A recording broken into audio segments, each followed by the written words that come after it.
ಭಾರತ್ ಮಾತಾ ಕಿ, ಭಾರತ್ ಮಾತಾ ಕಿ. ಈ ಹಿಂದೂ ಸಮ್ಮೇಳನ ಕುಷ್ಟಗಿಯ ವೇದಿಕೆಯ ಮೇಲೆ ವಿರಾಜಮಾನರಾಗಿರುವಂತಹ ಸಮಾಜದಲ್ಲಿ ಆಧ್ಯಾತ್ಮಿಕ ಜಾಗೃತಿಯನ್ನು ನಿರ್ಮಾಣ ಮಾಡ್ತಿರುವಂತಹ ಇಬ್ಬರು ಪರಮ ಪೂಜ್ಯ ಸ್ವಾಮೀಜಿಯವರ ಚರಣಾರವಿಂದಗಳಲ್ಲಿ ನಮಸ್ಕಾರವನ್ನು ಸಲ್ಲಿಸ್ತಾ, ಈ ವಾಸವಿ ಮಾತೆಯ ಪವಿತ್ರ ಪರಿಸರದಲ್ಲಿ ವೇದಿಕೆಯ ಮುಂಭಾಗದಲ್ಲಿ ಆಸೀನರಾಗಿರುವಂತಹ ಈ ಭಾಗದ ಎಲ್ಲ ಹಿಂದೂ ಸಮಾಜದ ಹಿರಿಯರೇ, ಕಳೆದ 2 ತಾಸುಗಳಿಂದ ಅತ್ಯಂತ ಉತ್ಸಾಹದಿಂದ ಮೆರವಣಿಗೆಯಲ್ಲಿ ಪಾಲ್ಗೊಂಡಂತಹ ಎಲ್ಲ ಶ್ರದ್ಧೆಯ ತಾಯಂದಿರೇ, ಹಿಂದೂ ಯುವಕ ಸಹಕಾರಿಗಳೇ, ಒಂದು ಭಾವಪೂರ್ಣವಾದಂತಹ ಕಾರ್ಯಕ್ರಮದಲ್ಲಿ ನಾವೆಲ್ಲರೂ ಇವತ್ತು ಪಾಲ್ಗೊಂಡಿದ್ದೀವಿ. ಅನೇಕ ಕಾರ್ಯಕ್ರಮಗಳು ನಡೆಯುತ್ತೆ, ಮೆರವಣಿಗೆಗಳು ನಡೆಯುತ್ತೆ, ಪ್ರತಿಭಟನೆ, ಆಂದೋಲನ, ಚಳುವಳಿ ಇತ್ಯಾದಿಗೋಸ್ಕರ. ಆದರೆ ಇದು ಭಾರತ ಮಾತೆಯ ಜಾತ್ರೆ. ಇದು ಭಾರತ ಮಾತೆಯ ಎಲ್ಲ ಮಕ್ಕಳು ಒಟ್ಟಾಗಿ ಸೇರಿ ನಮ್ಮೆಲ್ಲರ ಹೃದಯಗಳಲ್ಲಿ ಭಾರತ ಮಾತೆಯ ಶ್ರದ್ಧೆಯನ್ನ, ಅಭಿಮಾನವನ್ನು ಜಾಗೃತ ಮಾಡ್ಕೊಳ್ಳೋಕ್ಕೋಸ್ಕರ ಇಡೀ ದೇಶ ಒಂದು ಮನೆಯಂತೆ ನಾವೆಲ್ಲರೂ ಸಹಿತ ಈ ತಾಯಿಯ ಮಕ್ಕಳು ಅನ್ನುವಂಥ ಭಾವವನ್ನು ನಮ್ಮ ಹೃದಯದಲ್ಲಿ ಪ್ರತಿಷ್ಠಾಪನೆ ಮಾಡ್ಕೊಳ್ಳೋಕ್ಕೋಸ್ಕರ ಇವತ್ತಿನ ಹಿಂದೂ ಸಮ್ಮೇಳನ ನಡೆದಿರೋದು. ಇಲ್ಲಿ ಜಾತಿ ಯಾವುದು, ಭಾಷೆ ಯಾವುದು, ಅಂತಸ್ತು ಯಾವುದು, ವಿದ್ಯಾಭ್ಯಾಸ ಯಾವುದು, ಇದ್ಯಾವುದು ಲೆಕ್ಕಕ್ಕಿಲ್ಲದೆ ನಮ್ಮೆಲ್ಲರ ಮನಗಳಲ್ಲಿ ಕೇವಲ ಭಾರತವನ್ನು ತುಂಬಿಕೊಳ್ತಾ ನಾವೆಲ್ಲರೂ ಸಹಿತ ಒಂದು, ನಾವೆಲ್ಲ ಹಿಂದೂ, ನಾವೆಲ್ಲ ಬಂಧು. ಇಲ್ಲಿ ವೇದಿಕೆಯ ಮೇಲೆ ಹಾಕಿದಂತೆ ಕೋಟಿ ಕಂಠಗಳಿಂದ ಸ್ವರವೊಂದು ಮೊಳಗುತ್ತಿದೆ, ನಾವೆಲ್ಲ ಹಿಂದೂ, ನಾವೆಲ್ಲ ಬಂಧು. ಈ ಒಂದು ಭಾವವನ್ನು ತುಂಬಿಕೊಳ್ಳೋಕ್ಕೋಸ್ಕರ ನಾವೆಲ್ಲರೂ ಇವತ್ತಿಲ್ಲಿ ಸೇರಿರೋ. ನಮ್ಮ ದೇಶ ಜಗತ್ತಿನ ಅತ್ಯಂತ ಪ್ರಾಚೀನವಾದ ರಾಷ್ಟ್ರ. ಜಗತ್ತಲ್ಲಿ 200 ದೇಶಗಳಿದೆ ಅಂತ ಕೇಳುತ್ತೆ. 49 ಬೇರೆ ಬೇರೆ ಸಂಸ್ಕೃತಿಗಳು ಇಲ್ಲಿ ಜೀವನ ನಡೆಸಿದ್ವು ಅಂತ ಇತಿಹಾಸದಲ್ಲಿ ಓದ್ತೀವಿ. ಗ್ರೀಕ್ ಸಂಸ್ಕೃತಿ ಇತ್ತು, ರೋಮ್ ಸಂಸ್ಕೃತಿ ಇತ್ತು, ಬ್ಯಾಬಿಲೋನಿಯಾ ಇತ್ತು, ಮೆಸೊಪೊಟೋಮಿಯಾ ಇತ್ತು, ಈಜಿಪ್ಟಿನ ಮಿಶ್ರ ಸಂಸ್ಕೃತಿ ಇತ್ತು, ಪರ್ಷಿಯನ್ ಸಂಸ್ಕೃತಿ ಇತ್ತು.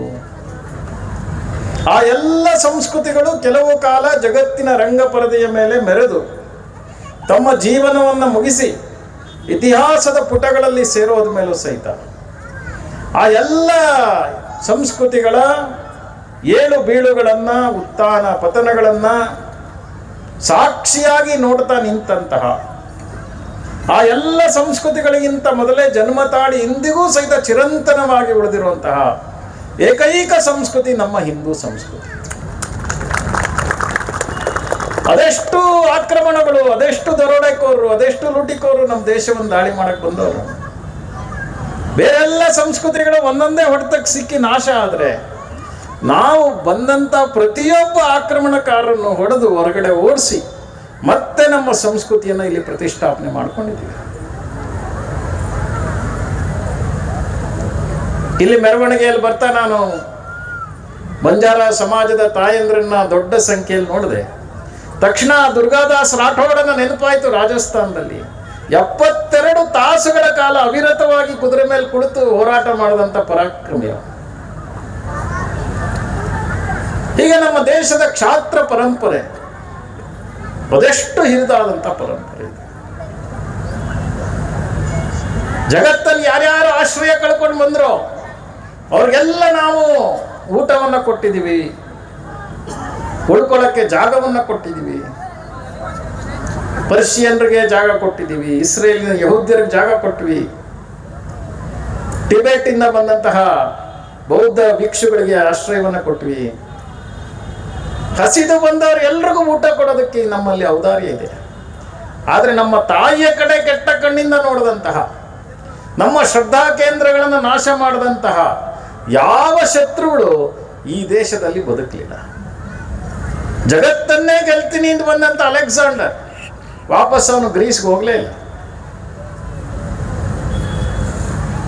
ಜಗತ್ತಿನ ಎಲ್ಲ ದೇಶಗಳನ್ನು ಇಸ್ಲಾಂ ದೇಶ ಮಾಡ್ತೀವಿ ಅಂತ ಬಂದಂತಹ ಇಸ್ಲಾಮಿನ ನೌಕೆ ಅದು ಗಂಗಾ ಸಾಗರದಲ್ಲಿ ಮುಳುಗೋಯ್ತು ಅಂತೇಳಿ ಒಬ್ಬ ಮುಸ್ಲಿಂ ಕವಿ ಗೋಳಿಟ್ಟ. ಭಾರತವನ್ನ ಕ್ರೈಸ್ತ ದೇಶ ಮಾಡ್ತೀವಿ ಅಂತ ಪ್ರಯತ್ನ ಪಟ್ಟಂತಹ ಇಂಗ್ಲಿಷರು, ಪೋರ್ಚುಗೀಸರು, ಫ್ರೆಂಚರು, ಡಚ್ಚರು ಇವರು ಯಾರೂ ಸಹಿತ ಯಶಸ್ವಿ ಆಗಲಿಲ್ಲ. ಕಾರಣ ಅಂದ್ರೆ ಈ ನೆಲದ ಒಂದು ವಿಶಿಷ್ಟವಾದ ಗುಣ, ಈ ನೆಲದಲ್ಲಿ ನಿರಂತರವಾಗಿ ಉಗ್ತಾ ಇರುವಂತಹ ಒಂದು ಶಕ್ತಿಯ ಪ್ರವಾಹ. ಸಹಸ್ರಾರು ಸಾಧು ಸಂತರು ಅದೆಷ್ಟು ಸಹಸ್ರ ವರ್ಷಗಳಿಂದ ನಮ್ಮ ದೇಶದ ಸಂಸ್ಕೃತಿಯನ್ನು ಕಾಪಾಡಿದರು. ಇತ್ತೀಚೆಗೆ ತಾನೇ ಕುಂಭಮೇಳ ನಡೀತು. ಆ ಕುಂಭಮೇಳದಲ್ಲಿ ಬಂದಂತಹ ಲಕ್ಷಾಂತರ ಸಾಧು ಸಂತರು, ಇಲ್ಲಿ ವೇದಿಕೆ ಮೇಲೆ ವಿರಾಜಮಾನಂತಹ ಸಾಧು ಸಂತರು, ಇವರೆಲ್ಲರೂ ಗ್ರಾಮ ಗ್ರಾಮಗಳಲ್ಲಿ ನಮ್ಮ ಹಿಂದುತ್ವದ ಜಾಗೃತಿಯನ್ನು ಇಂದಿಗೂ ಮೂಡಿಸ್ತಾ ಇದ್ದಾರೆ. ಹೀಗಾಗಿ 10,000 ವರ್ಷಗಳ ಮೊದಲು ಬಂದಂತಹ ವಾಲ್ಮೀಕಿ ಅಕಸ್ಮಾತ್ ಮತ್ತೆ ಕುಷ್ಟಗಿಗೆ ಬಂದರೆ, ಇಲ್ಲಿ ಯಾವುದೋ ಹಳ್ಳಿಗೆ ಹೋದ್ರೆ ಅವನಿಗೆ ಮತ್ತೆ ರಾಮ, ಲಕ್ಷ್ಮಣ, ಹನುಮಂತ ಹೆಸರಿಟ್ಕೊಂಡು ಅವ್ರು ಸಿಗ್ತಾರೆ. 5,000 ವರ್ಷಗಳ ಹಿಂದಿದ್ದಂತಹ ವೇದವ್ಯಾಸರು ಮತ್ತೆ ಇಲ್ಲಿಗೆ ಬಂದರು. ಅವ್ರಿಗೆ ಅರ್ಜುನ, ಭೀಮ, ನಕುಲ, ಧರ್ಮರಾಯ, ಯುಧಿಷ್ಠಿರ ಎಲ್ಲರೂ ಸಿಗ್ತಾರೆ ಇಲ್ಲಿ. ಅಂದ್ರೆ ಇಷ್ಟು ಸಹಸ್ರ ವರ್ಷಗಳಿಂದ ನಮ್ಮ ಪೂರ್ವಜರು ನಮ್ಮ ಈ ಸಂಸ್ಕೃತಿಯನ್ನು ಉಳಿಸಿ ಬೆಳೆಸಿ ನಮ್ಮ ಕೈಗೆ ಕೊಟ್ಟಿದ್ದಾರೆ. ಹಿಂದೂ ಅನ್ನುವಂಥದ್ದು ಇದು ಪೂಜಾ ಪದ್ಧತಿ ಅಲ್ಲ. ಹಿಂದೂ ಅನ್ನುವಂಥದ್ದು ಯಾವುದೋ ಜಾತಿಗೆ ಸಂಬಂಧಪಟ್ಟಿದ್ದಲ್ಲ. ಹಿಂದೂ ಅನ್ನುವಂಥದ್ದು ಒಂದು ಜೀವನ ಶೈಲಿ. ಜಗತ್ತಲ್ಲಿ ಯಾರೇ ಈ ಶ್ರೇಷ್ಠ ಜೀವನವನ್ನು ಅಳವಡಿಸ್ಕೊಂಡು ಅವರೆಲ್ಲರೂ ಹಿಂದೂಗಳಾಗೇ ಬಿಡ್ತಾರೆ. ಈ ಭಾರತ ಮಾತೆಯನ್ನು ಯಾರ್ಯಾರು ತಾಯಿ ಅಂತ ಪೂಜೆ ಮಾಡ್ತಾರೋ ಅವರೆಲ್ಲರೂ ಸಹಿತ ಹಿಂದೂಗಳೇ. ಹೀಗಾಗಿ ಕೇವಲ ಪೂಜಾ ಪದ್ಧತಿ, ವಿಭೂತಿ ಇಟ್ಕೊಳ್ಳೋದ್ರಿಂದನೋ, ತಿಲಕ ಇಟ್ಕೊಳ್ಳೋದ್ರಿಂದನೋ ಹಿಂದೂ ಆಗೋದಲ್ಲ. ಬದಲಾಗಿ ನಮ್ಮೆಲ್ಲ ಶ್ರೇಷ್ಠ ಮಹಾಪುರುಷರ ಜೀವನದ ಆದರ್ಶದಂತೆ, ಉದಾಹರಣೆಯಂತೆ ನಾವು ಬದುಕ್ತಾ ಇದ್ದೀವಿ. ಇದನ್ನ ಆತ್ಮಾವಲೋಕನ ಮಾಡ್ಕೊಳ್ಳೋಕ್ಕೋಸ್ಕರ ಇವತ್ತಿನ ಹಿಂದೂ ಸಮ್ಮೇಳನ ಇದೆ. ಪ್ರತಿನಿತ್ಯ ನಮ್ಮ ಮನೆಯಲ್ಲಿ ಎಲ್ಲ ಮಹಾಪುರುಷರ ಚಿತ್ರಗಳಿಗೆ ನಾವು ದೀಪ ಬೆಳಗ್ತೀವಿ. ಮಹಾತ್ಮ ಬಸವೇಶ್ವರರ ವಚನವನ್ನ ಹಾಡ್ತೀವಿ, ಕೇಳ್ತೀವಿ. ಕನಕದಾಸರ ವಚನಗಳನ್ನು, ದಾಸರ ನುಡಿಗಳನ್ನ ಕೇಳ್ತಿರ್ತೀವಿ, ಹಾಡ್ತಿರ್ತೀವಿ. ಆದರೂ ಸಹಿತ ನಮ್ಮ ನಡವಳಿಕೆಯಲ್ಲಿ ನಮ್ಮ ಹಿಂದಿನ ಏನು ಪರಂಪರೆ ಇದೆಯೋ ಅದು 100ಕ್ಕೆ 100 ವ್ಯಕ್ತ ಆಗ್ತಿದೆಯಾ ಅಂತ ಯೋಚನೆ ಮಾಡಿದಾಗ ಇನ್ನೂ ಎಲ್ಲ ಸ್ವಲ್ಪ ನಮ್ಮ ಮನಸ್ಸಲ್ಲಿ, ನಮ್ಮ ನಡವಳಿಕೆಯಲ್ಲಿ ಕೊರತೆಗಳು ಕಾಣಿಸ್ತಾ ಇತ್ತು. ಅದೆಲ್ಲ ದೂರದಿಂದ ಬಂದಂತ ಇಂಗ್ಲಿಷರು 4,000 ಮೈಲಿ ದೂರದಿಂದ ಬಂದರು. 50-60 ಸಾವಿರ ಜನ ಇದ್ದಂತ ಆಂಗ್ಲರು 33 ಕೋಟಿ ಭಾರತೀಯರನ್ನ ತಮ್ಮ ಕೈಲಿಟ್ಕೊಳ್ಳಕ್ಕೆ ಹೇಗೆ ಸಾಧ್ಯ ಆಯ್ತು? ಅವರಲ್ಲೇನೋ ಪರಾಕ್ರಮ ಬಹಳ ಇತ್ತೇನೋ? ಇಲ್ಲ.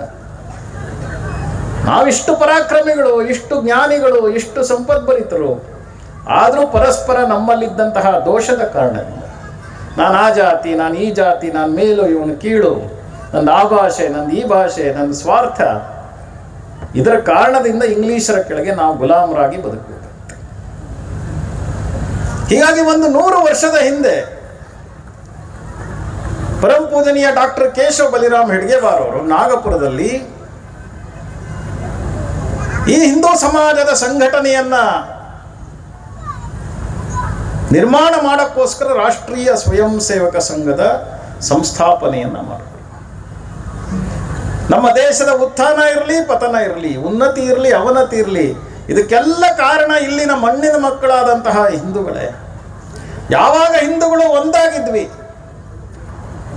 ನಮ್ಮತನವನ್ನ ಮೆರಿತಿದ್ವಿ, ಆಗ ಜಗತ್ತು ಭಾರತದ ಕಡೆ ಗೌರವದಿಂದ ನೋಡ್ತಾ ಇತ್ತು. ಯಾವಾಗ ನಾವು ನಮ್ಮತನವನ್ನ ಮರೆತ್ವಿ, ಪರಸ್ಪರ ನಮ್ಮಲ್ಲೇ ಜಗಳ ಶುರು ಮಾಡ್ಕೊಂಡ್ವಿ, ಜಗತ್ತು ನಮ್ಮನ್ನ ಗುಲಾಮರಾಗಿ ನಡೆಸ್ಕೊಳ್ತು. ಹೀಗಾಗಿ ಒಂದು 100 ವರ್ಷದಿಂದ ರಾಷ್ಟ್ರೀಯ ಸ್ವಯಂ ಸೇವಕ ಸಂಘ ಹಿಂದೂ ಸಮಾಜದ ಎಲ್ಲರನ್ನು ಜೋಡಿಸುವ ಕಾರ್ಯದಲ್ಲಿ ತೊಡಗಿದೆ. ಆ ಸಂಘಕ್ಕೆ 100 ವರ್ಷ ತುಂಬುತ್ತಿರುವಂತಹ ಸಂದರ್ಭದಲ್ಲಿ ಸಂಘ ಯಾವ ಉದ್ದೇಶಕ್ಕಾಗಿ ಪ್ರಾರಂಭ ಆಗಿತ್ತೋ ಹಿಂದೂ ಸಮಾಜದ ಸಂಘಟನೆ, ಆ ಸಂಘಟನೆಯನ್ನ ಇನ್ನಷ್ಟು ಬಲಿಷ್ಠ ಮಾಡೋಕ್ಕೋಸ್ಕರ, ಹಿಂದೂಗಳಲ್ಲಿ ಇನ್ನಷ್ಟು ಭಾರತ ಮಾತೆಯ ಬಗ್ಗೆ ಶ್ರದ್ಧೆಯನ್ನ, ಅಭಿಮಾನವನ್ನ ನಿರ್ಮಾಣ ಮಾಡೋಕ್ಕೋಸ್ಕರ ಈ ಹಿಂದೂ ಸಮ್ಮೇಳನದ ಆಯೋಜನೆ ಆಗಿರುವಂಥದ್ದು. ಹಿಂದೂ ಸಮಾಜದ ನೇತೃತ್ವದಲ್ಲಿ ಈ ಹಿಂದೂ ಸಮಾಜದ ಸಂಘಟನೆ ಆಗುತ್ತೆ.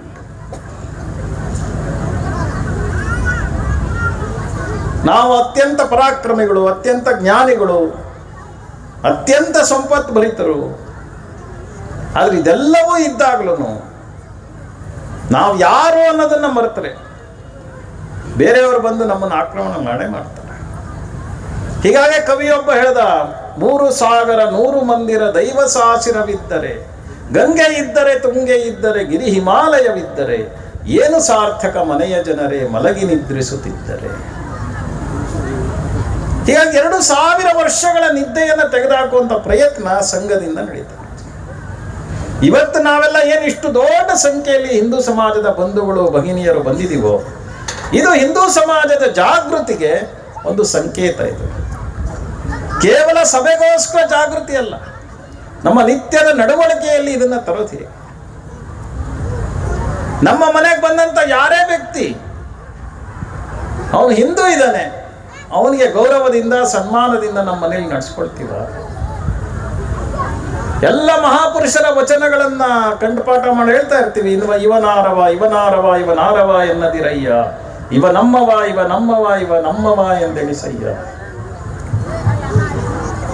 ಬಹುಶಃ ಬಸವೇಶ್ವರರಿಗೆ 1 ಸಾರಿ ಹೇಳಿದ್ರೆ ನಮ್ಮ ಸಮಾಜಕ್ಕೆ ಅರ್ಥ ಆಗಲ್ಲ ಅನ್ಸ್ತಾ ಏನೋ, ಅದಕ್ಕೆ 3 ಸಾರಿ ಹೇಳಿದ್ರು, ಇವನಾರವ ಇವನಾರವ ಇವನಾರವ ಎನ್ನದಿರಯ್ಯ. ಆದ್ರೆ ನಿತ್ಯದ ನಡವಳಿಕೆಯಲ್ಲಿ ಆ ರೀತಿ ಇದೆಯೇ? ದೇವರು ಎಲ್ಲ ಕಡೆ ಇದ್ದಾನೆ, ಎಲ್ಲರಲ್ಲೂ ದೇವರಿದ್ದಾನೆ ಅಂತ ಹೇಳ್ತೀವಿ. ನಮ್ಮದೇ ಹೆಸರಿಟ್ಕೊಂಡು ಬಂದಂತ ರಾಮ, ಭೀಮ, ಕೃಷ್ಣ, ಅರ್ಜುನ ಇತ್ಯಾದಿ ನಮ್ಮದೇ ದೇವರನ್ನು ಪೂಜೆ ಮಾಡೋರು. ಆದ್ರೆ ಕೆಲವರು ಒಳಗಡೆ ದೇವಸ್ಥಾನದ ಒಳಗೆ ಬರ್ಬೋದು, ಕೆಲವರು ಹೊರಗಿರ್ಬೇಕು. ಕೆಲವರಿಗೆ ಗಂಟೆ ಹೊರಗಡೆ, ಕೆಲವರಿಗೆ ಗಂಟೆ ಒಳಗಡೆ. ಕೆಲವರಿಗೆ ಹೋಟ್ಲಲ್ಲಿ ಹೋದ್ರೆ ಸ್ಟೀಲ್ ಕಪ್ಪಲ್ ಚಹಾ, ಕೆಲವರಿಗೆ ಪ್ಲಾಸ್ಟಿಕ್ ಕಪ್ಪಲ್ ಚಹಾ. ಕಾಶಿಯ ವಿಶ್ವನಾಥ ಮಂದಿರಕ್ಕೆ ಎಲ್ರಿಗೂ ಪ್ರವೇಶ, ಎಲ್ಲರೂ ಶಿವನ ಲಿಂಗವನ್ನು ಮುಟ್ಟಬಹುದು. ಆದರೆ ನಮ್ಮ ಕುಷ್ಟಗಿ ಅಥವಾ ಸುತ್ತಮುತ್ತಲಿನ ಹಳ್ಳಿಗಳಲ್ಲಿ ಎಲ್ಲರಿಗೂ ಈ ರೀತಿಯ ವಾತಾವರಣ ಇದೆಯೇ? ಎಲ್ಲ ಸಮಾಜದ ಬಂಧುಗಳಿಗೂ ಕಟಿಂಗ್ ಮಾಡುವಂತ ವಾತಾವರಣ ಇದೆಯೇ? ಇದನ್ನ ಹಿಂದೂ ಸಮಾಜದ ಉಳಿದೆಲ್ಲ ಬಂಧುಗಳು ಸೇರಿ ಯೋಚನೆ ಮಾಡಿ ನಮ್ಮ ಕುಷ್ಟಗಿ ಈ ರೀತಿಯ ಸಾಮರಸ್ಯದ ಕುಷ್ಟಗಿ ಆಗಬೇಕು. ಹಿಂದೂ ಅಂತ ಸಿಟ್ಕೊಂಬಂದಂತೆ ಯಾರೇ ಇರಲಿ ಅವನು ನನ್ನ ಅಣ್ಣ ತಮ್ಮನಂತೆ, ಅಕ್ಕ ತಂಗಿಯಂತೆ ನೋಡುವಂತ ಒಂದು ಸ್ವಭಾವ. ಇಲ್ಲ ಅಂದ್ರೆ ಅದೇ ರಾಮ, ಅದೇ ಕೃಷ್ಣ, ಅವನೋಗಿ ರಾಬರ್ಟೋ ಕ್ರಿಸ್ಟೋಫರ್ ಆಗಿ ಬಂದ, ಅವನಿಗೆ ನಮ್ಮ ಮನೆ ಒಳಗಡೆ ಪ್ರವೇಶ. ಅದೇ ರಾಮ ರಹೀಮ್ ಆಗಿ ಬಂದ, ನಮ್ಮ ಮನೆ ಡೈನಿಂಗ್ ಟೇಬಲ್ ಮೇಲೆ ಪ್ರವೇಶ. ಹೀಗಾಗಿ ಹಿಂದೂ ಸಮಾಜದಲ್ಲಿ ಈ ಒಂದು ಅಸ್ಪೃಶ್ಯತೆ ಅನ್ನುವಂಥ ಕೊರತೆ ಏನಿದೆ, ಮೇಲು ಕೀಳು ಅನ್ನುವಂಥ ಭೇದ ಏನಿದೆ, ಇದು ತೆಗೆದಾಕ್ದಾಗಲೇ ಹಿಂದೂ ಸಮಾಜದ ಸೌಂದರ್ಯ ಇನ್ನಷ್ಟು ಚಲೋ ಆಗುವಂಥದ್ದು. ಹೇಗೆ ಮನೆ ಒಳಗಡೆ 3-4 ಜನ ಅಣ್ಣ ತಮ್ಮನ ಇರ್ತಾರೆ, 3 ಜನ ಚಲೋ ಇರ್ಬೋದು, ಯಾರೋ ಒಬ್ಬನಿಗೆ ಪೋಲಿಯೋನ ಏನೋ ಬಂದು ಕಾಲು ಕುಂಟಿರ್ಬೋದು. ಆ ಕಾಲು ಕುಂಟಿದ್ದವನ್ನ ನೋಡ್ಕೊಳ್ಳೋ ಜವಾಬ್ದಾರಿ ಯಾರ್ದು? ಬಲಿಷ್ಠರು. ಹೀಗಾಗಿ ಮನೆಯ ತಾಯಿ ಅವನಿಗೆ ಊಟ ತಿಂಡಿ ವ್ಯವಸ್ಥೆ ಬೇರೆ ಮಾಡ್ತಾಳೆ. ಇವರು ಇಷ್ಟು ಜನ ನಿಲ್ಲಿಸಿ ರನ್ನಿಂಗ್ ರೇಸ್ ಮಾಡಿದ್ರೆ ಗೆಲ್ಲೋರು ಯಾರು ಎಲ್ಲರಿಗೂ ಗೊತ್ತಿದೆ. ಹೀಗಾಗಿ ನಮ್ಮ ಸಮಾಜದಲ್ಲಿ ಯಾರು ದುರ್ಬಲರಿದ್ದಾರೆ, ಯಾರು ಆರ್ಥಿಕವಾಗಿ, ಸಾಮಾಜಿಕವಾಗಿ, ಶೈಕ್ಷಣಿಕವಾಗಿ ನಮ್ಮ ಬಂಧುಗಳು ಹಿಂದಿದ್ದಾರೆ, ಅವರನ್ನ ನಮ್ಮ ಜೊತೆ ತಗೊಂಡ್ಬರುವಂಥದ್ದು ಹಿಂದೂ ಸಮಾಜದ ಜವಾಬ್ದಾರಿ. ಈ ಒಂದು ಸಾಮರಸ್ಯದ ಸಂದೇಶ ಇದು ಈ ಸಮ್ಮೇಳನದ ಮೂಲಕ ಕುಷ್ಟಗಿಯ ಸುತ್ತಲಿನ ಎಲ್ಲ ಗ್ರಾಮಗಳಿಗೆ ಹರಡಬೇಕು. ನಾವೆಲ್ಲರೂ ಇವತ್ತು ಮೆರವಣಿಗೆ ಒಳಗೆ ಬಂದಿದ್ದೀವಿ. ನಾವು ಹಾಕೊಂಡ್ಬಂದಿರೋ ಪಾದರಕ್ಷೆಗಳು, ಚಪ್ಪಲಿನೋ, ಶೂಸೋ ನಾವೇ ತಯಾರು ಮಾಡ್ಕೊಂಡ್ವೇನು? ಯಾರೋ ಮೋಚಿ ಎಲ್ಲೋ ಬಿಸಿಲಲ್ಲಿ ಕೂತು ತಯಾರು ಮಾಡಿದ್ರಿಂದ. ನಾವು ಹಾಕೊಂಡಿರೋ ಶರ್ಟು, ಪ್ಯಾಂಟು, ಉಡುಪುಗಳು ನಾವೇ ಹೊಲ್ಕೊಂಡ್ವೇನು? ಯಾರೋ ದರ್ಜಿ ನಮಗೋಸ್ಕರ ಹೊಲ್ಕೊಟ್ಟಿಲ್ಲ. ನಾವು ಕುಡಿಯೋ 1 ಕಪ್ಪಿನ ಚಹಾ ಅದು ಅಸ್ಸಾಮೋ ಡಾರ್ಜಿಲಿಂಗ್ ಇಂದ ನಮ್ಮ ಕೈಗೆ ಬರ್ಬೇಕಾದ್ರೆ 300 ಜನರಿಂದ ಕೈ ದಾಟ್ಕೊಂಡು ಬರ್ಬೇಕು. ಹೀಗಾಗಿ ನಾನು ಬದುಕಬೇಕು ಅಂದ್ರೆ ಸಮಾಜದ ಎಲ್ಲರ ಸಹಕಾರ ಬೇಕಾಗುತ್ತೆ. ಇದನ್ನ ಸಮಾಜದ ಪ್ರತಿಯೊಬ್ಬ ವ್ಯಕ್ತಿ ಯೋಚನೆ ಮಾಡಿದ್ರೆ ಸಮಾಜ ಸಹಜವಾಗಿ ಸಂಘಟಿತ ಆಗುತ್ತೆ, ಸಾಮರಸ್ಯದಿಂದ ಸುಗಂಧವನ್ನು ಬೀರುತ್ತೆ. ಇದು ಹಿಂದೂ ಸಮ್ಮೇಳನದ ಉದ್ದೇಶ. ನಮ್ಮ ಕುಟುಂಬಗಳು ಅದೆಷ್ಟು ಆಕ್ರಮಣಗಳಾದರೂ ಸಹಿತ ಯಾಕೆ ಬಲವಾಗಿ ನಿಂತಿದ್ವಿ? ನಮ್ಮ ಪರಸ್ಪರ ಆತ್ಮೀಯತೆ, ಅಣ್ಣ ತಮ್ಮ, ಅಕ್ಕ ತಂಗಿ, ಅಪ್ಪ ಅಮ್ಮ, ಅತ್ತೆ ಮಾವ, ಕಾಕ ಕಾಕು, ಚಿಕ್ಕಪ್ಪ ಚಿಕ್ಕಮ್ಮ, ಅತ್ತೆ ಇತ್ಯಾದಿ ಏನು ಹೆಸರುಗಳಿದೆಯೋ ನಮ್ಮ ಬಾಂಧವ್ಯವನ್ನು ಅದು ಬಂದ್ ಮಾಡಿ. ಆದರೆ ಇವತ್ತು ವಿದೇಶದ ಆಕ್ರಮಣದ ಪರಿಣಾಮವಾಗಿ ನಮ್ಮ ಕುಟುಂಬದ ವ್ಯವಸ್ಥೆ ಎಲ್ಲೋ ದುರ್ಬಲ ಆಗ್ತಾ ಇದೆಯಾ? ನಮ್ಮ ಮನೆಯಲ್ಲಿ ಪ್ರತಿನಿತ್ಯ ನಾವು ಎಲ್ಲರೂ ನೋಡುವಂಥ ಧಾರಾವಾಹಿಗಳು, ಸೀರಿಯಲ್ಗಳು, ಆ ಧಾರಾವಾಹಿಗಳಲ್ಲಿ ಬರೋ ಕಥೆಗಳು, ಆ ಕಥೆಗಳು ನಮ್ಮ ಮನೆಗೆ ಪೂರಕ ಇದೆಯೋ ಮಾರಕ ಇದೆಯೋ? ಎಲ್ಲ ಧಾರಾವಾಹಿಗಳ ಕಥೆಗಳು ಇಲ್ಲಿ ಕೂತಿರೋ ತಾಯಂದ್ರು ದಯವಿಟ್ಟು ತಪ್ಪು ತಿಳ್ಕೋಬಾರ್ದು. ಎಲ್ಲ ಕಥೆಗಳ ಮೂಲ ಏನಿರುತ್ತೆ ತಾವು ನೋಡಿ. ಅತ್ತೆ ಸೊಸೆನ ಹೊರಗೆ ಹಾಕೋದು ಹೆಂಗೆ ಅಂತ ಯೋಚನೆ ಮಾಡ್ತಿರ್ತಾಳೆ, ಸೊಸೆ ಅತ್ತೆನ ಹೊರಗೆ ಹಾಕೋದು ಹೆಂಗೆ ಅಂತ ಅವಳು ಯೋಚನೆ ಮಾಡ್ತಾಳೆ, ಅಣ್ಣ ಅತ್ತಿಗೆ ಸೇರಿ ತಮ್ಮನ ಹೆಂಡತಿಗೆ ಆಸ್ತಿ ಸಿಗದಂಗೆ ಏನು ಮಾಡಬೇಕು ಇದನ್ನ ಯೋಚನೆ ಮಾಡ್ತಾರೆ. ನಿತ್ಯ ಇದನ್ನೇ ನೋಡ್ತಾ ನೋಡ್ತಾ ನಮ್ಮ ತಾಯಂದ್ರಿಗೆ ಅನ್ಸ್ಬಿಡುತ್ತೆ ನಮ್ಮ ಮನೇಲಿ ಹಿಂಗೆ ನಡೆದಿದೆ. ಹೀಗಾಗಿ ಒಂದಿದ್ ಮನೆ 2 ಆಗುತ್ತೆ, 2 ಮನೆ 4 ಆಗುತ್ತೆ. ಲಾಭ ಯಾರಿಗೆ? ಒಂದು ಮನೆ ಇದ್ದಾಗ 1 ಲಕ್ಷ ಸಾಬೂನು ಖರ್ಚಾಗ್ತಿತ್ತು, 4 ಮನೆ ಆದ್ಮೇಲೆ 4 ಲಕ್ಷ ಸಾಬೂನು ಖರ್ಚಾಗುತ್ತೆ. ಒಂದು ಮನೆ ಇದ್ದಾಗ 1 ಕೋಲ್ಗೇಟ್ ಪೇಸ್ಟ್ ಹೋಗ್ತಾ ಇತ್ತು, ಈಗ 4 ಮನೆ ಆದ್ಮೇಲೆ 4 ಕೋಲ್ಗೇಟ್ ಪೇಸ್ಟ್. ಬಹುರಾಷ್ಟ್ರೀಯ ಕಂಪನಿಗಳು ನಮ್ಮ ಮನೆಗಳ ಸಂಖ್ಯೆಯನ್ನು ಹೆಚ್ಚು ಮಾಡೋದಕ್ಕೋಸ್ಕರ ಇಷ್ಟು ಕೀಳು ಮಟ್ಟದ ತಂತ್ರವನ್ನ ನಮ್ಮ ಧಾರಾವಾಹಿಗಳ ಮೂಲಕ ನಮ್ಮ ಮನೆಗೆ ತರ್ತಾ ಇದ್ದಾರೆ. ಹೀಗಾಗಿ ನಮ್ಮ ಮನೆಯ ಹಿಂದಿನ ಕುಲ ಪರಂಪರೆಗಳಿರ್ಬೋದು, ಕುಲಾಚಾರಗಳಿರ್ಬೋದು, ಇದನ್ನು ನಮ್ಮ ಮುಂದಿನ ಪೀಳಿಗೆಗೆ ಕಲಿಸ್ಕೊಡ್ಲಿಲ್ಲ ಅಂದ್ರೆ ಆ ಮಕ್ಕಳಲ್ಲಿ ನಮ್ಮ ಕುಟುಂಬದ ಬಗ್ಗೆ ಶ್ರದ್ಧೆ ಅದು ಕಡಿಮೆ ಆಗುತ್ತೆ. ಹೀಗಾಗಿ ಹಿಂದೂ ಸಮ್ಮೇಳನದ ಉದ್ದೇಶ ನಮ್ಮ ಕುಟುಂಬದ ವ್ಯವಸ್ಥೆಯನ್ನ ಬಲಪಡಿಸುವುದು, ನಮ್ಮ ಸುತ್ತಲೂ ಇರುವಂತ ಮರ ಗಿಡಗಳು, ನೀರು, ಇದರ ಬಗ್ಗೆ ಜಾಗೃತಿಯನ್ನು ಮೂಡಿಸೋದು. ನಾವೆಲ್ಲರೂ ಇಲ್ಲಿ ಹುಟ್ಟಿದಾಗ ಎಷ್ಟು ಪ್ಲಾಸ್ಟಿಕ್ ಇತ್ತೋ ಅದರ 100 ಪಟ್ಟು ಪ್ಲಾಸ್ಟಿಕ್ ನಿತ್ಯ ನಾವು ಹಾಕ್ತಾನೆ ಇದ್ದೀವಿ. ಈಗಲೂ ಮೆರವಣಿಗೆಯಲ್ಲಿ ಬರ್ಬೇಕಾದ್ರೂ ನಾವು ಅನೇಕರು ಪ್ಲಾಸ್ಟಿಕ್ ಅನ್ನು ಉಪಯೋಗಿಸಿದ್ವಿ. ಇನ್ನು ನಮ್ಮ ಮುಂದಿನ ಮೊಮ್ಮಕ್ಕಳು ಮರಿ ಮಕ್ಕಳು ಬಂದು ನೋಡಿದ್ರು ಆ ಪ್ಲಾಸ್ಟಿಕ್ ಇಲ್ಲೇ ಇರುತ್ತೆ, ಕುಷ್ಟಿಗಿಲೆ. ಮತ್ತು ಪರಿಸರಕ್ಕೆ ಅದೇನಾದ್ರು ಪೂರಕ ಇದೇನಿಲ್ಲ. ದಿನನಿತ್ಯ ನಾವು ನಮ್ಮ ತಾಯಿಗೆ ನಮಸ್ಕಾರ ಮಾಡ್ತೀವಿ, ತಾಯಿಯ ಆಶೀರ್ವಾದ ಪಡಿತೀವಿ. ಆದರೆ ಅದೇ ಭಾರತ ಮಾತೆಯ ಮೂಗನ್ನ ಈ ಪ್ಲಾಸ್ಟಿಕ್ ಇಂದ ಮುಚ್ತಾ ಇದ್ದೀವಿ. ನಮ್ಮ ತಾಯಿಯ ಮೂಗನ್ನ ಬಾಯನ್ನ ಮುಚ್ಚಿ ಉಸಿರಾಡ್ದಂಗೆ ಮಾಡಿದ್ರೆ ಅದೆಂತ ಪಾಪ ಬರ್ಬೋದು. ಅದೇ ಕಾರ್ಯವನ್ನು ನಿತ್ಯ ನಾವು ಪ್ಲಾಸ್ಟಿಕ್ಕಿನ ಬಳಕೆ ಮೂಲಕ ನಮ್ಮ ಭಾರತ ಮಾತೆಯ ಉಸಿರಾಟವನ್ನು ನಾವು ನಿಲ್ಲಿಸ್ತಾ ಇದ್ದೀವಿ. ಈ ಜಾಗೃತಿ ನಮ್ಮ ಮನೆಯ ಮಕ್ಕಳಿಗೆ ನಾವು ಕಲಿಸ್ಕೊಡೋದು ಹೇಗೆ? ನಮ್ಮ ಮನೆಯ 1 ನಳ ಸೋರಿದ್ರೆ ದಿನಕ್ಕೆ 80 ಲೀಟರ್ ನೀರು ವೇಸ್ಟ್ ಆಗುತ್ತೆ. ಈ ರೀತಿ ಕುಷ್ಟಗಿ ನಗರದ ಅದೆಷ್ಟು 100 ನಳಗಳಿದೆಯೋ, ನಮ್ಮ ಜಿಲ್ಲೆಯಲ್ಲಿ ಅದೆಷ್ಟು 1000 ನಳಗಳು ಸೋರ್ತಾ ಇದೆಯೋ. ನಮ್ಮ ಮುಂದಿನ ಮೊಮ್ಮಕ್ಕಳು ಮರಿ ಮಕ್ಕಳಿಗೋಸ್ಕರ ಹಣ ಉಳಿಸೋಗ್ತೀವಿ, ಜಮೀನು ಇಡ್ತೀವಿ, ಆದರೆ ನಮ್ಮ ಮೊಮ್ಮಗನಿಗೋಸ್ಕರ 1 ಗ್ಲಾಸ್ ನೀರು ಉಳಿಸ್ತೀವ? ಈ ಪರಿಸರ ಜಾಗೃತಿಗೋಸ್ಕರ ಹಿಂದೂ ಸಮ್ಮೇಳನದ ಒಂದು ಆಯೋಜನೆ. ನಾವು ರಸ್ತೆಯಲ್ಲಿ ಹೋಗ್ಬೇಕಾರೆ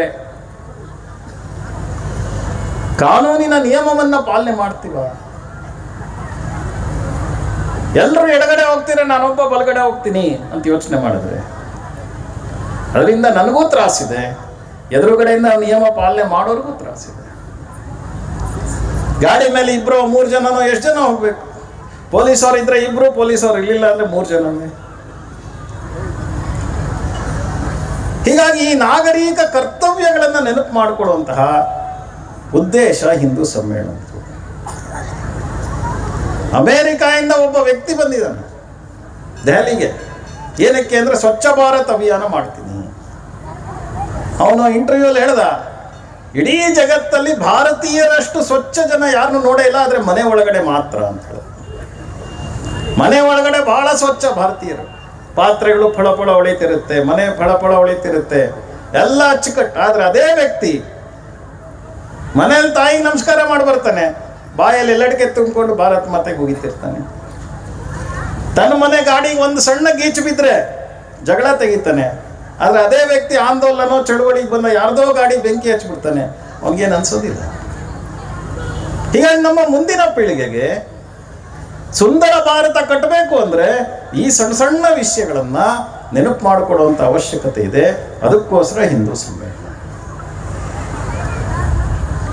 ಜಗತ್ತಲ್ಲಿ ಇವತ್ತು ಎಲ್ಲರೂ ಭಾರತದ ಕಡೆ ಆಸೆ ಕಣ್ಣಿಂದ ನೋಡ್ತಾ ಇದ್ದಾರೆ. ಯಾಕೆಂದ್ರೆ ನಮ್ಮ ದೇಶದಷ್ಟು ಯುವಶಕ್ತಿ ಎಲ್ಲೂ ಇಲ್ಲ.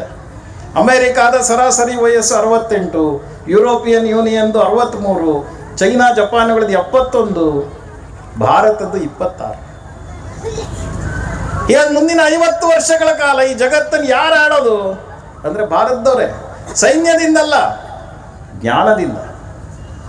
ಆದರೆ ಯಾರು ಇವತ್ತಿನ ನಮ್ಮ ಪೀಳಿಗೆ ಇದೆಯೋ ಅವ್ರಿಗೆ ಭಾರತೀಯ ಪರಂಪರೆ ಬಗ್ಗೆ, ಹಿಂದುತ್ವದ ಹಿರಿಮೆಯ ಬಗ್ಗೆ, ಭಾರತದ ಗರಿಮೆ ಬಗ್ಗೆ ಇದನ್ನು ತಿಳಿಸ್ಕೊಡೋ ಅವಶ್ಯಕತೆ ಇದೆ. ವಿದೇಶದ ಬಿರುಗಾಳಿಗೆ ಸಿಕ್ಕಿ ನಮ್ಮೆಲ್ಲ ಪರಂಪರೆಗಳೇನಾದ್ರು ಕೊಚ್ಕೊಂಡು ಹೊರಟೋಗ್ತಿದೆಯಾ? ನಮ್ಮ ಮನೆಯ ಹಬ್ಬ ಹರಿದಿನಗಳಿರ್ಬೋದು, ನಮ್ಮ ಮದುವೆಗಳಿರ್ಬೋದು, ಹುಟ್ಟು ಹಬ್ಬ ಇರ್ಬೋದು, ಗೊತ್ತಿಲ್ಲದಂತೆ ವಿದೇಶಿಯರ ನಕಲು ಮಾಡಕ್ಕೆ ಹೊರಟಿದ್ದೀವಿ. ಇತ್ತೀಚೆಗೆ ಒಬ್ಬ ಪ್ರೊಫೆಸರಿನ ಕಥೆ ಬಂದಿತ್ತು. ಅವನ ಕಾರಲ್ಲಿ ಸಂಶೋಧನೆ ಮಾಡ್ತಾ ಮಾಡ್ತಾ ಎಲ್ಲೋ ದೂರ ಹೊರಟೋದ ಒಳಗಡೆ. ಅಲ್ಲಿ ಒಂದು ಸಣ್ಣ ಊರು ಸಿಕ್ತು. ಆ ಊರಿಗೆ ಹೊರಗಿನ ಜಗತ್ತು ಪರಿಚಯವೇ ಇಲ್ಲ. ಅವರೆಲ್ಲರೂ ಬರಿ ಮೈಲಿದ್ರು, ಬಟ್ಟೆನ ಹಾಕೊಂಡ್ರು. ಇವನು ನೋಡಿ ಸ್ವಲ್ಪ ಗಾಬರಿ ಆದ್ರು ಅವರು. ಇವ್ರು ಯಾರೋ ಪಟ್ಟಣದವ್ರು ಬಂದ್ರಲ್ಲ. ಇವನಿಗೂ ವಿಚಿತ್ರ ಅನಿಸ್ತು, ಇಷ್ಟು ಆಧುನಿಕತೆ ಬಂದಿದೆ, ಇವ್ರು ಇನ್ನೂ ಬಟ್ಟೆನೇ ಹಾಕಿಲ್ಲ. ಕೊನೆಗೆ ಇವನು ತನಗಿರೋ ಬುದ್ಧಿಯಿಂದ ಅವ್ರ ಜೊತೆ ಹೆಂಗೋ ಮಾತಾಡ್ದ, ಒಂದಿಷ್ಟು ವಿಷಯ ತಿಳಿಸ್ದ. ಅವ್ರು ಹೇಳಿದ್ರು, ಊರಿನ ಹಿರಿಯರು, ನೋಡ್ರಿ ಸ್ವಾಮಿ, ಇನ್ನೊಂದು 15 ದಿವಸಕ್ಕೆ ನಮ್ಮ ಊರಿನ ಜಾತ್ರೆ ಇದೆ, ನೀವು ಬರಬೇಕು ಮುಖ್ಯ ಅತಿಥಿಯ. ಇವನು ಆಯ್ತು ಅಂತ 15 ದಿವಸ ಆದ್ಮೇಲೆ ಹೋದ ಊರಿಗೆ, ಕಾಡೊಳಗಡೆ. ಇನ್ನೇನು ಒಳಗಡೆ ಪ್ರವೇಶ ಮಾಡಬೇಕು. ಇವನ್ಗೆ ಅನ್ನಿಸ್ತು ಎಲ್ಲ ಬರಿ ಮೇಲೆ ಇರ್ತಾರೆ, ನಾನೊಬ್ಬ ಬಟ್ಟೆ ಹಾಕೊಂಡು ಹೋದ್ರೆ. ಅದಕ್ಕೆಲ್ಲ ಕಷ್ಟಪಟ್ಟು ತನ್ನೆಲ್ಲ ಬಟ್ಟೆ ಕಳಚಿ ಇವನು ಬರಿ ಮೈಲಿ ಪ್ರವೇಶ. ಊರಿನ ಜನ ಎಲ್ಲ ಹಿಂದಿನ ದಿವಸ ಮೀಟಿಂಗ್ ಮಾಡಿದ್ರು. ಇಷ್ಟು ದೊಡ್ಡ ವ್ಯಕ್ತಿ ಬರ್ತಾನೆ, ಅವನ ಮುಂದೆ ಬೆತ್ತಲೆ ನಿಂತ್ಕೊಂಡ್ರೆ ಹಿಂಗೆ. ಅದಕ್ಕೆ ನಾವೆಲ್ಲ ಒಂದು ಸ್ವಲ್ಪ ಎಲೆ ಗಿಲೆ ಹಾಕೊಂಡು ಏನಾದ್ರು ಬಟ್ಟೆ ತಯಾರು ಮಾಡಿ. ಮಾರನೇ ದಿವಸ ಇವನೊಬ್ಬ ಬರಿ ಮೇಲೆ ಇದ್ದ, ಅವರೆಲ್ಲರೂ ಬಟ್ಟೆ ತೊಡ್ಕೊಂಡು. ನಮ್ಮ ಹಿಂದೂ ಸಮಾಜದ, ಭಾರತದ ಸ್ಥಿತಿನೂ ಹಿಂಗೆ ಆಗ್ತಿದೆಯಾ? ಜಗತ್ತವರೆಲ್ಲ ಇವತ್ತು ಓಂಕಾರ ಹೇಳೋದಕ್ಕೂ, ಸಸ್ಯಾಹಾರಕ್ಕೂ, ಯೋಗಾಸನಕ್ಕೂ ಬರ್ತಾ ಇದ್ದಾರೆ. ನಾವು ಅವರಂತೆ ಬಟ್ಟೆ ತೊಡ್ಕೊಳಕ್ ಹೋಗ್ತಾ ಇದೀವ. ಅವರು ಪೂರ್ತಿ ಸೀರೆ ಉಟ್ಕೊಂಡು, ಪ್ಯಾಂಟು ಶರ್ಟು ಬಿಟ್ಟು ಧೋತಿ ಉಟ್ಕೊಂಡು ಅವ್ರು ಬರ್ತಾ ಇದ್ದಾರೆ. ನಾವು ವಿದೇಶಿಯರ ನಕಲು ಮಾಡಕ್ಕೆ ಏನಾದ್ರು ಹೋಗ್ತಾ ಇದೀವ? ನಮ್ಮ ಮನೆಯ ಸಣ್ಣ ಸಣ್ಣ ಮಕ್ಕಳಿಗೆ ಸಿನಿಮಾ ತಾರೆಯರಂತೆ ಸಣ್ಣ ಸಣ್ಣ ಉಡುಪುಗಳನ್ನು ಧರಿಸಿ ಖುಷಿ ಪಡ್ತಾ ಇರ್ತೀವಿ. ಅದೇ ಹುಡುಗಿ ದೊಡ್ಡವಳಾಗಿ ಕಾಲೇಜಿಗೆ ಬಂದ್ಮೇಲೆ ಆ ರೀತಿ ಉಡುಪು ಹಾಕೊಂಡ ತಕ್ಷಣನೇ ಜಗಳ ಮಾಡ್ತೀವಿ. ಕಲಿಸ್ಕೊಟ್ಟವ್ರು ನಾವೇ ತಾನೆ. ಹೀಗಾಗಿ ನಮ್ಮ ಮನೆಯ ಪರಂಪರೆಯಲ್ಲಿ ನಮ್ಮತನವನ್ನು ತರೋದಿದೆ. ನಮ್ಮ ಮನೆಯ ದೇವತೆಗಳ ಪೂಜೆಗಳಿಗೆ ಆಕೆಯನ್ನು ಕರ್ಕೊಂಡು ಹೋಗ್ತೀವ, ಮಗನ ಕರ್ಕೊಂಡು ಹೋಗ್ತಿದೀವ? ಇದ್ರ ಬಗ್ಗೆ ಯೋಚನೆ ಮಾಡೋಕ್ಕೋಸ್ಕರ ಹಿಂದೂ ಸಮಾಜ. ಹೀಗೆ ನಮ್ಮ ಜೀವನದಲ್ಲಿ ಸ್ವದೇಶಿ ಜೀವನ ಶೈಲಿ ಇರ್ಬೋದು, ನಮ್ಮ ಜೀವನದಲ್ಲಿ ಪರಿಸರ ಸ್ನೇಹಿ ಜೀವನ ಇರ್ಬೋದು, ನಮ್ಮ ಜೀವನದಲ್ಲಿ ಹಿಂದುತ್ವ ಸ್ನೇಹಿ ಜೀವನ ಇರ್ಬೋದು, ನಮ್ಮ ಜೀವನ ಸಾಮರಸ್ಯದ ಜೀವನ ಆಗುವಂಥದ್ದು ಇರ್ಬೋದು. ಎಲ್ಲ ಸಂಗತಿಗಳನ್ನ ನೆನಪು ಮಾಡಿಕೊಡೋಕ್ಕೋಸ್ಕರ ಹಿಂದೂ ಸಮಾಜ. ಇವತ್ತು ಹೊರಗಡೆ ನೋಡಿದಾಗ ನಮ್ಗೆ ಅನೇಕ ಸರಿ ಅನ್ಸುತ್ತೆ, ಎಲ್ಲ ಕಡೆ ಜಾತಿ ಹೆಸರಲ್ಲಿ ಜಗಳ, ಭಾಷೆ ಹೆಸರಲ್ಲಿ ಜಗಳ. ಇದೆಲ್ಲ ಏನಪ್ಪಾ ಹಿಂಗೆ ಇದು ಸರಿ ಹೋಗೋದು? ಒಂದು 30-35 ವರ್ಷದಿಂದ ಪತ್ರಿಕೆಯಲ್ಲಿ ಒಂದು ಸುದ್ದಿ ಬಂದಿತ್ತು. ಒಬ್ಬ ಇದೇ ರೀತಿ ಕುಷ್ಟಗಿ ಅಂತ ಊರಿಂದ ಹೊರಟಿದ್ದ ತನ್ನ ಕೆಲಸಕ್ಕೆ. ರಸ್ತೆಯಲ್ಲಿ ಟ್ರೈನಲ್ಲಿ ಹೋಗ್ತಿದ್ದ, ಯಾವುದೋ ಸ್ಟೇಷನ್ ಅಲ್ಲಿ ಚಹಾ ಕುಡಿಯಕ್ಕೆ ಇಳಿದ. ಕಿಟಕಿ ಹತ್ರ ಚೀಲ ಇಟ್ಟೋಗಿತ್ತು. ಚಹಾ ಕುಡಿದು ವಾಪಸ್ ಬರೋ ಅಷ್ಟಲ್ಲ ಅವ್ನ ಚೀಲ ಪಕ್ಕಕ್ಕೆ ಸರಿಸಿ ಇನ್ನೊಬ್ಬ ಕೂತ್ಕೊಂಡು. ನಮ್ಮ ಟ್ರೈನು ಬಸ್ಸಲ್ಲಿ ಆಗಾಗ ಆಗ್ತಿರತ್ತೆ ಹಿಂಗೆ. ಬಂದವನೇ ಇವನು ಹೇಳ್ದ, ಜಾಗ ನಂದಿದು ಬಿಡು. ಅವನಂದ, ಇಲ್ಲ ನಿನ್ನ ಬ್ಯಾಗ್ ಇಲ್ಲೇ ಇತ್ತು. ಕೊನೆಗೆ ಜಗಳ ಶುರುವಾಯ್ತು. ಕೈ ಮಿಲಾಯಿಸ್ತು, ನೂಕಾಡ್ತಿದ್ದಾರೆ, ತಳ್ಳಾಡ್ತಿದ್ದಾರೆ. ಸುತ್ತಲೂ ಇದ್ದವ್ರು ಹೇಳಿದ್ರೆ, ಬಿಟ್ಬಿಟ್ರಪ್ಪ, ಯಾಕೆ ಜಗಳ ಮಾಡ್ತೀರಿ, ಯಾರೋ ಒಬ್ರು ಕೂತ್ಕೊಂಡು. ಇಲ್ಲ, ಇದು ನಂದು. ಆ ತಳ್ಳಾಟದಲ್ಲಿ ಆ ಚೀಲದ ಒಳಗಡೆ ಒಂದು ಫೋಟೋ ಏನಿತ್ತು, ಅದು ಹೋಗಿ ಹೊರಗಡೆ ಬಿತ್ತು. ಆ ಫೋಟೋದಲ್ಲಿ ಒಬ್ಬ ಹೆಣ್ಣು ಮಗಳು, 2 ಮಕ್ಕಳು ಫೋಟೋದಲ್ಲಿ ಕಾಣಿಸ್ತು. ಈ ತಳ್ಳಾಡ್ತಿದ್ದವನು ಓಡೋಗಿ ಆ ಫೋಟೋ ತಗೊಂಡು, ಎರಡನೇ ಅವನು ನೋಡ್ತಾನೆ, ಅದರಲ್ಲಿ ಹೆಣ್ಮಗಳು, ಅವನ ಜೊತೆ 2 ಮಕ್ಕಳು, ಆಕೆ ಜೊತೆ. ಇವನ್ ತಕ್ಷಣ ಮೊದಲನೇ ಅವ್ನು ಕೇಳ್ದ, ಇದು ಯಾರ ಫೋಟೋ ಅಂತಂದ. ಅವನಿಗಿನ್ನೂ ಆವೇಶ ಕಡಿಮೆ ಆಗಿರಲಿಲ್ಲ. ಅದು ಫೋಟೋ ಯಾರ್ದಾರಾಗಲಿ, ಜಾಗ ನಂದಿದ್ದು. ಇವನು ಕೊನೆಗೆ ಕೇಳ್ದೆ, ಇಲ್ಲ ಯಾರ್ದು ಹೇಳು. ಅವನು ಹೇಳ್ದ ಇದು ನಮ್ಮ ತಾಯಿದು ನಿಂಗೇನಾಯ್ತು. ಅಷ್ಟು ಹೇಳ್ತಿದ್ದಂಗೆ ಎರಡನೇವನು ಗಳಗಳ ಅಳಕ್ ಶುರು ಮಾಡ್ದ. ಅವನು ಕೈ ಹಿಡ್ಕೊಂಡ, ತಬ್ಕೊಂಡ. ಎಲ್ರಿಗೂ ಆಶ್ಚರ್ಯ. ಒಂದು 2 ನಿಮಿಷದಿಂದ ಜಗಳ ಮಾಡ್ತಿದ್ರು. ಎಲ್ರು ಕೇಳಿದ್ರೆ ಏನಾಯ್ತು? ಇಲ್ಲ, ಒಂದು 30 ವರ್ಷದ ಹಿಂದೆ ನಾನು ನಮ್ಮ ತಮ್ಮ ಅಮ್ಮ ಜಾತ್ರೆಗೆ ಹೋಗಿದ್ವಿ. ಜಾತ್ರೆಯಲ್ಲಿ ಕಳ್ಕೊಂಡ್ಬಿಟ್ಟೆ ನಾನು. 30 ವರ್ಷದಿಂದ ಹುಡುಕ್ತಿದ್ದು ನಮ್ಮಮ್ಮ ಎಲ್ಲಿ ಅಂತ ಇವತ್ತು ಫೋಟೋಲ್ಲಿ ಕಾಣಿಸಿ. ಅಷ್ಟು ಕೇಳ್ತಿದ್ದಂಗೆ ಈ ಮೊದಲನೇವನು ಅಳಕ್ ಶುರು ಮಾಡ್ದ, ಅಣ್ಣ ಅಣ್ಣ. 2 ನಿಮಿಷದಲ್ಲಿ ದೃಶ್ಯ ಬದಲಾಗ್ಬಿಡುತ್ತೆ. ಈಗ ನೀನು ಕೂತ್ಕೋ. 2 ನಿಮಿಷದಿಂದ ಇದು ನಂದು ನಂದು ಅಂತ. ಕಾರಣ ಏನು? 2 ನಿಮಿಷದಿಂದ ತಾಯಿ ಯಾರು ಅನ್ನೋದು ಗೊತ್ತಿರಲಿಲ್ಲ. 2 ನಿಮಿಷದ ನಂತರ ತಾಯಿ ಗೊತ್ತಾಯ್ತು. ಇವತ್ತು ಕರ್ನಾಟಕಕ್ಕೂ ಮಹಾರಾಷ್ಟ್ರಕ್ಕೂ ಜಗಳ ಯಾಕೆ? ಕರ್ನಾಟಕ ತಮಿಳ್ನಾಡಿಗೆ ಜಗಳ ಯಾಕೆ? ಕರ್ನಾಟಕ ಆಂಧ್ರಕ್ಕೆ ಜಗಳ ಯಾಕೆ? ಆ ಜಾತಿ ಈ ಜಾತಿ ಜಗಳ ಯಾಕೆ? ಅಂದರೆ ನಮ್ಮೆಲ್ಲರ ತಾಯಿ ಭಾರತ ಮಾತೆ. ಇದರ ಒಂದು ಅರಿವು ಇಲ್ಲದೆ ಇರುವಂಥದ್ದು. ಹೀಗಾಗಿ ಇಲ್ಲಿ ಕೂತಿರೋಂಥ ನಾವೆಲ್ಲರೂ ನಮ್ಮ ಜೀವನದಲ್ಲಿ ಇದನ್ನು ಅಳವಡಿಸ್ಕೊಂಡ್ವಿ. ಎದುರುಗಡೆ ಬಂದಂಥ ಪ್ರತಿಯೊಬ್ಬ ನನ್ನ ಅಣ್ಣ, ನನ್ನ ತಮ್ಮ, ನನ್ನ ಅಕ್ಕ ತಂಗಿ ಅಂತ ಯೋಚನೆ ಮಾಡಿದ್ರೆ ನಮ್ಮ ಭಾರತ ಅದೆಷ್ಟು ಬಲಿಷ್ಠ, ನಮ್ಮೆಲ್ಲ ಜಗಳಗಳು ಅದೆಷ್ಟು ಸುಲಭವಾಗಿ ಪರಿಹಾರ ಆಗುತ್ತೆ. ಇದನ್ನ ಸಾರೋದಕ್ಕೋಸ್ಕರ ಹಿಂದೂ ಸಂಘ. ಹೀಗೆ ಇವತ್ತೇನು ನಾವೆಲ್ಲ ಉತ್ಸಾಹದಿಂದ ಇಲ್ಲಿ ಪಾಲ್ಗೊಂಡಿದ್ದೀವಿ. ಈ 2-3 ತಾಸುಗಳ ಕಾಲ ನಮ್ಮೆಲ್ಲ ಮನಸ್ಸಿನ ವಿಚಾರವನ್ನು ತೆಗೆದುಹಾಕಿ ಭಾರತ ಮಾತೆಯ ಒಂದು ಭಕ್ತಿಯಲ್ಲಿ ಮುಳುಗಿದ್ವಿ. ನಿತ್ಯದ ಜೀವನದಲ್ಲೂ ಈ ರೀತಿಯ ಒಂದು ಭಕ್ತಿಯ ಒಂದು ಅಭಿವ್ಯಕ್ತಿ ಅದು ನಮ್ಮೆಲ್ಲರ ಜೀವನದಲ್ಲಿ ಆಗಲಿ. ನೋಡ್ತಾ ನೋಡ್ತಾ ನಮ್ಮ ಭಾರತ ಮತ್ತೊಮ್ಮೆ ಜಗತ್ತಿನ ವೈಭವದ ಸಿಂಹಾಸನ ಮೇಲೆ ಕುಳಿತು ವಿಶ್ವಗುರುವಿನ ಸ್ಥಾನವನ್ನು ಅಲಂಕರಿಸಿ ಜಗತ್ತಿನ ಎಲ್ಲ ದೇಶಗಳು ಬದುಕಿನ ಪಾಠಗಳನ್ನು ಕಲಿಯೋದಕ್ಕೆ ನಮ್ಮ ತಾಯಿಯ ಬಳಿ ಬರುವಂತೆ ಆಗಲಿ. ಅದನ್ನು ನೋಡುವಂತಹ ಒಂದು ಭಾಗ್ಯ ನಮ್ಮೆಲ್ಲರಿಗೂ ಸಿಗಲಿ ಅಂತ ಹಾರೈಸ್ತಾ ಇಷ್ಟೊತ್ತು ಶಾಂತವಾಗಿ ಆಲಿಸಿದ ತಮ್ಮೆಲ್ಲರಿಗೂ ವಂದಿಸ್ತಾ ನನ್ನ ಮಾತುಗಳಿಗೆ ವಿರಾಮ ಕೊಡ್ತೀನಿ. ಎಲ್ಲರಿಗೂ